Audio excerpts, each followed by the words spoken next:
This video is going to save you a lot of time farming gear. A lot of newer players seem to get this impression somewhere, that if you're going to start building gear, the first thing you want to do is build some pures, that is, gear where every ability is the same. So, something like this. This is extremely counterproductive. Let me explain why. Let's say I'm copying this build right here from Sendu.inc, because this is a top 500 player.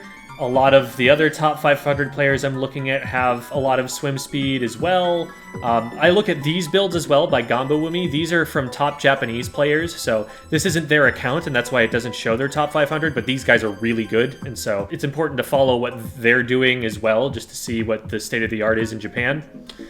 Right now, a lot of people are running a lot of swim speed on it, so I want to get this much swim speed, 1.3. Now, if I do it this way, the way that I've shown you on this piece of gear right now, here's what this is going to cost. This first patch costs 10 chunks, unless I roll it randomly, of course.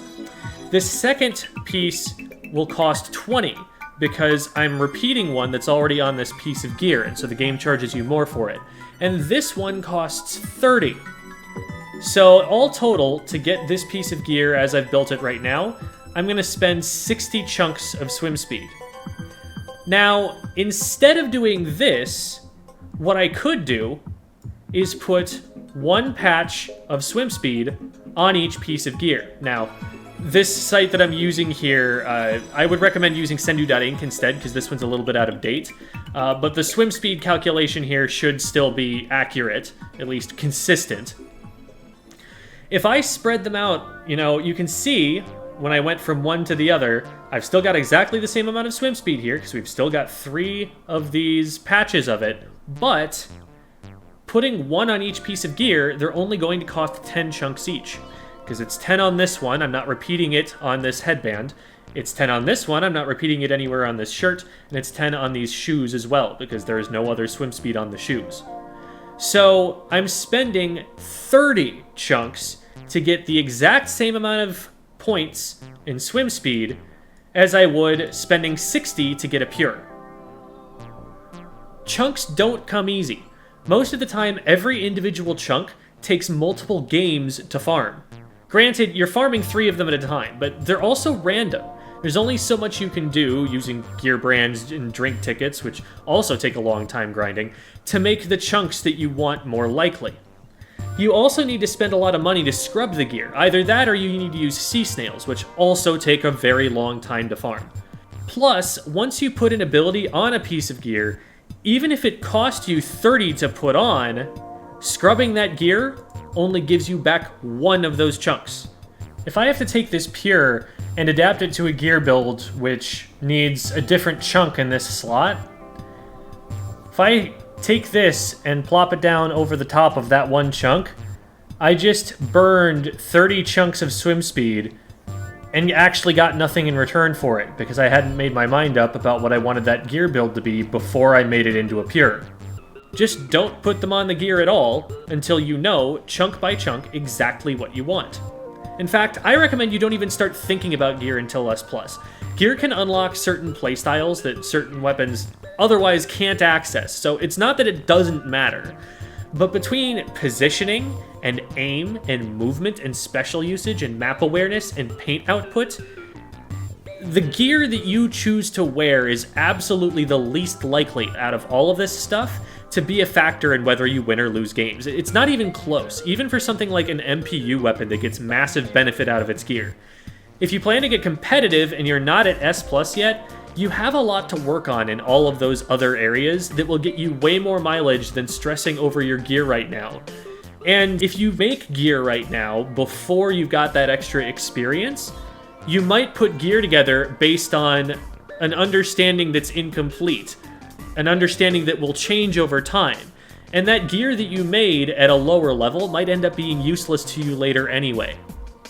Now, yeah, okay, comments section. If you get a pure naturally, that's obviously not a waste of time. In fact, the golden toothpick in the thumbnail that has that pure of special charge, that was actually a natural pure. Ha! Get clickbaited, nerds. Another quick tip. even better than spending 10 chunks for an ability is spending 0 chunks for it. I will keep scrubbing and refarming a piece of gear I plan to use for a build until I randomly get 1 sub from the gear that I'm actually looking for free. That said, I've been playing for long enough that I have all the weapons and gear, so I don't have things to spend my money on anymore, and I can scrub as much gear as I want whenever I want. Maybe your money is better spent on unlocking all the weapons or buying more gear instead of scrubbing them. That's your call.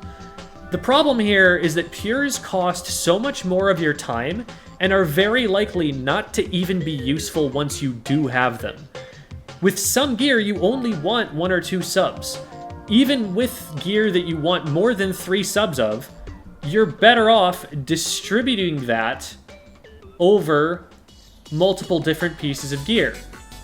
So for example here, if I want 4 subs of something, if I put it all on one piece of gear and then have one trailing on another, this is going to cost me 70, 10, 20, 30, and 70.